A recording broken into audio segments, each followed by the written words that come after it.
It's Melvin Yong.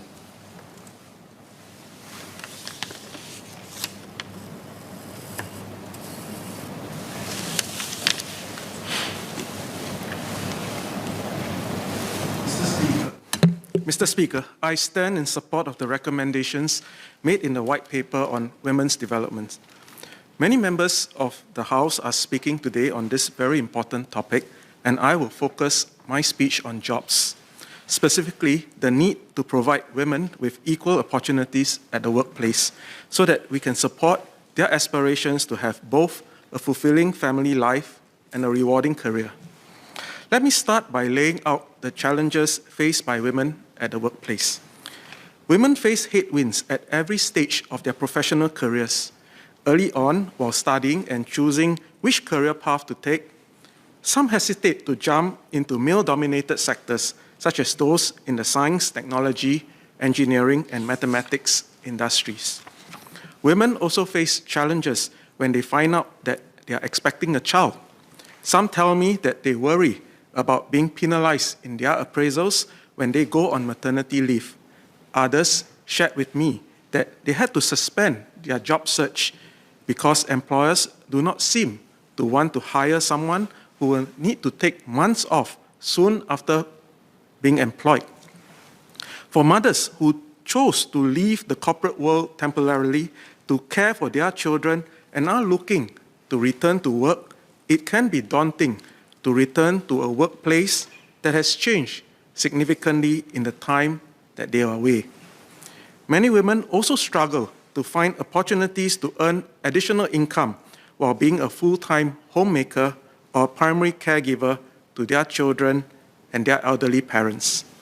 For our young millennials, they have a vastly different outlook on what work-life harmony is, as they are more educated and have higher levels of career confidence. Many of them are rightfully ambitious and want to shine at the global stage. But do we have the right structures in place to support their aspirations?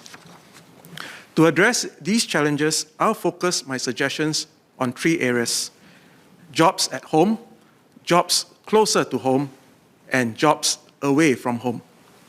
First, let us provide better support to women, especially those with caregiving responsibilities who wish to continue working from home.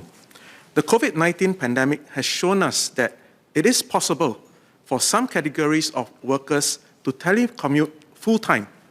I'm therefore heartened that the government has committed to entrenching flexible work arrangements as a workplace norm and to introduce new tripartite guidelines on FWAs by 2024 to ensure that employers consider flexible work arrangement requests fairly and properly.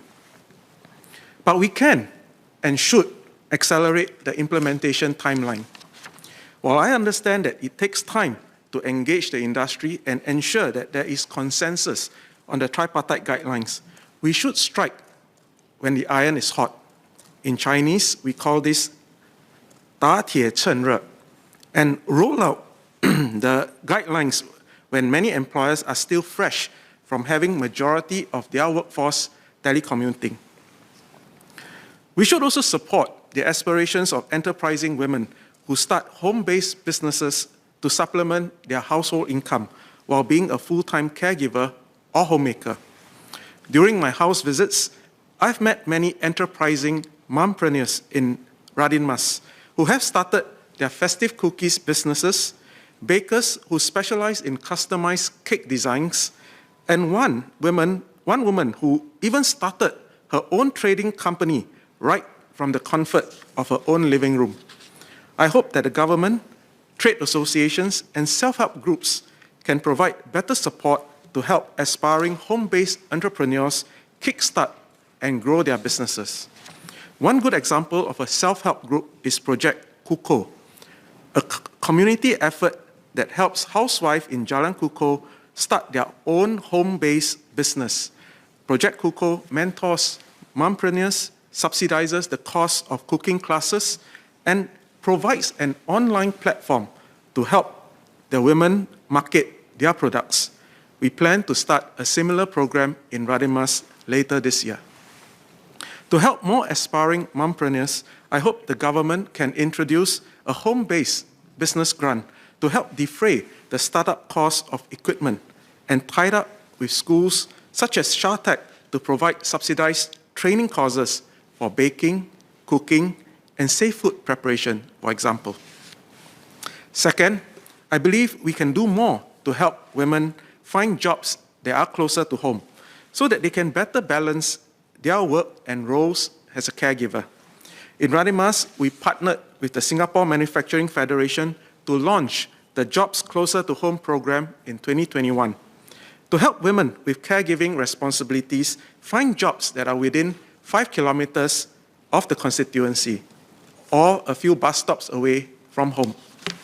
This has been particularly helpful for single mothers as they often hesitate to take on jobs in locations that require long travel time.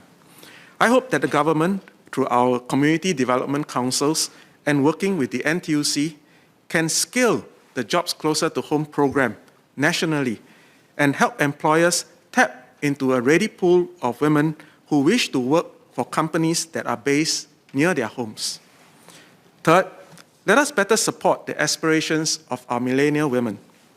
According to a survey conducted by PwC, 71% of millennial women aspire to take on a global role.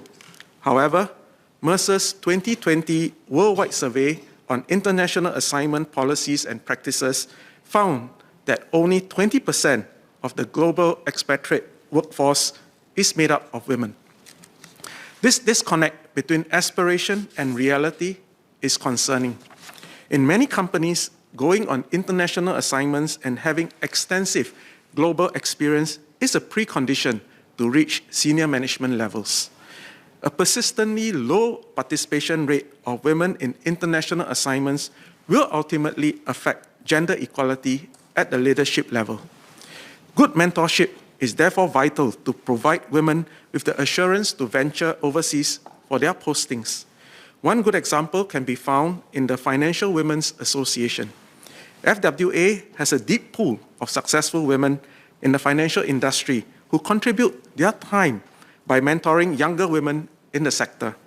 Many of FWA's mentors have gone through overseas stints, and their mentees are able to approach them for advice on how to overcome challenges and flourish from such opportunities. I hope that with EDB's support, more professional associations and industry partners will create such mentorship programs to help our millennial women professionals go global. Finally, regardless of whether they are working at home, close to home, or far away from home, we need to tackle the discrimination faced by pregnant women professionals.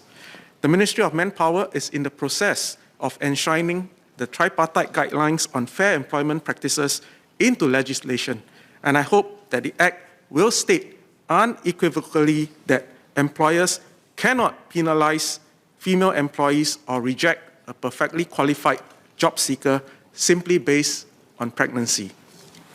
Mr. Speaker, in conclusion, the White Paper on Women's Development marks an important milestone in Singapore's never-ending journey towards ensuring an equal and inclusive society. As a community, we can do more to support the aspirations of our Singaporean women to have both a fulfilling family life and a rewarding career. Sir, I support the motion.